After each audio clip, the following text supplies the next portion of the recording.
지금 선거가 2달 정도 남았는데 이 황교안 대표가 한국당 대표가 기어코 지금 돌아올 수 없는 다리를 건너려고 하고 있습니다. 뭐 돌아오는 다리를 건넜는지도 모르겠습니다. 황 대표는 소위 보수 대통합이라는 그런 명분을 내세우면서 탄핵에 앞장서고 그리고 탄핵을 주동한 유승민과 또 탄핵에 찬성한 그런 세력들과 지금 통합을 논의하고 있죠. 그리고 당 이름까지 바꾼다니까 상당히 지금 기정사실화된 것 같습니다. 이 자유우파 진영에서는 그동안 이제 박근혜 탄핵이 잘못됐다는 걸 깨닫고 다시 당으로 돌아온 사람도 있고, 그거를 또 잘했다고 우기면서 또 돌아온 사람도 있고, 그런 사람들까지 현실적으로 다 배척할 수가 없으니까 그래도 어느 정도 그 탄핵에 대해서 잘못을 인정하는 사람들 혹은 어떤 그런 강력한 반문재인 연대를 형성할 수 있는 그런 세력들과 다시 당에 들어오거나 힘을 합치는 것에 대해서는 그 자유진영에서도 이해를 하고 있었습니다.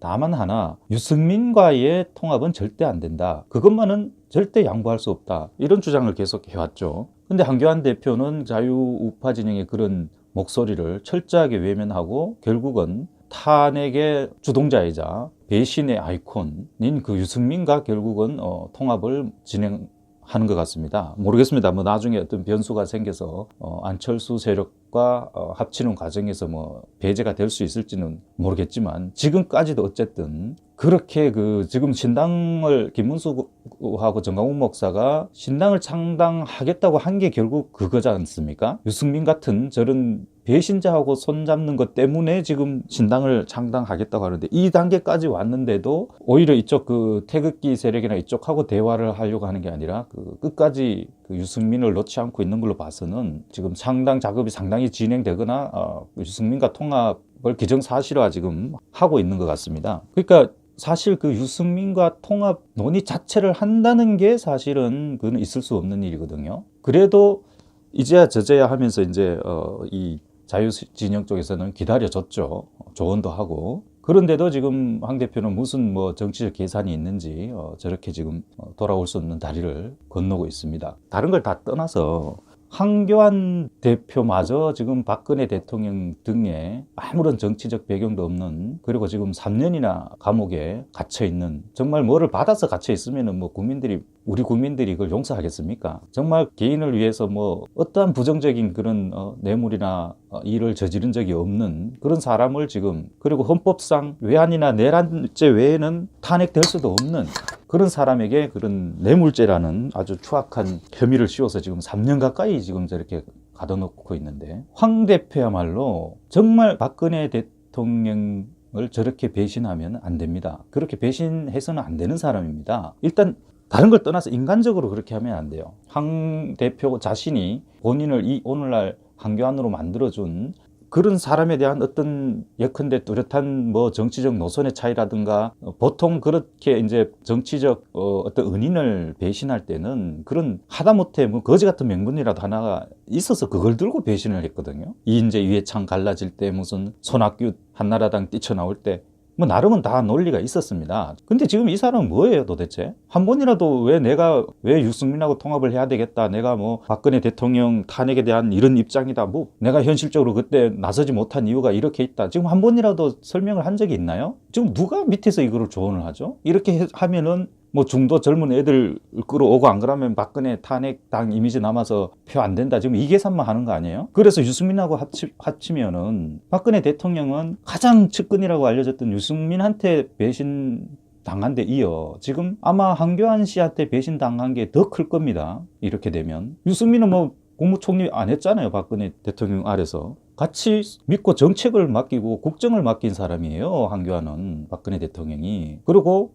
어떤 그런 자유우파적 가치에서 박근혜 대통령과 어떤 틀어졌다는 그런 얘기도 못 들었습니다. 아니면 인간적인 어떤 그런 다툼이 있었다든가 그런 얘기도 못 들었어요. 이 사람이 배신을 하는 거는 우리가 박근혜 대통령이 개인이 무슨 인간적인 배신감이 있다고 사적으로 그런 배신감이 지적은 하지만, 그거는 또 그 둘이의 문제고, 자유우파 세력이 이거를 용서 못하는 거는 그럼 박근혜 대통령 개인이 무슨 지금 억울한 탄핵을 받아서 이렇게 했기 때문에 너는 인간적으로 배신하면 안 된다, 지금 이런 차원의 논의를 하는 게 아닙니다. 1차적으로 일단 인간적으로 그렇게 하면 안 된다는 게, 한교안 당신이 인간이라면 박근혜를 배신하면 안 된다. 또 다시 등에 칼을 꽂으면 안 된다는 거는 이제 그런 어떤 인륜적인 문제, 인간적인 문제가 있지만, 이 자유우파 세력 쪽에서는 그걸 지적하는 게 아니에요. 그보다 더 큰 게 박근혜 대통령 탄핵 과정도 지금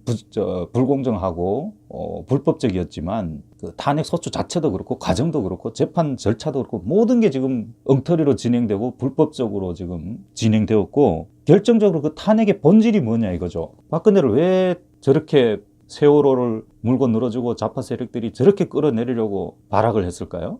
그래서 그 탄핵의 결과가 뭐였나요? 이거는 자유민주주의 체제에 대한 그런 뿌리 깊은 좌파들의 도전이고, 그 체제에 대한 탄핵이었거든요. 우리가 헌법이 바뀌었나요? 우리가 헌법이 지금 자유민주주의 체제에서 무슨 사회주의 체제로 넘어가 있나요? 이 헌법에 대한 도전이고 자유민주주의 가치에 대한 도전이고, 넓게 보면은 그런 남북 간의 그런 역사적 정통성을 놓고 보는 다투는 싸움입니다. 좌파들이 조정권 잡았잖아요. 지금 70년 동안 싸워서. 그것도 아주 극렬 그런 쓰레기통에 들어가야 되는 그런 김일성주의, 지금이 어느 시대인데 김일성 사상을 따르는, 그리고 따랐던, 그걸 반성하지 않은 그런 세력이 어떻게 나라에 조정권에 들어와 차고 있습니까? 이런 일을 허용한 게, 가능하게 한 게 탄핵이거든요. 그거를 자유민주주의 체제를 탄핵하는데 앞장선 게 유승민이고, 그 단지 개인의 감정 이익 때문에 그런 짓을 한 겁니다. 거기에 면죄부를 지금 주는 거 아니에요. 인간적인 배신감 플러스. 그러면 당신은 도대체 뭐 하는 사람이에요? 정치를 왜 해요? 무슨 예전에 그 당대표 되고 나서 투어 마치고 나서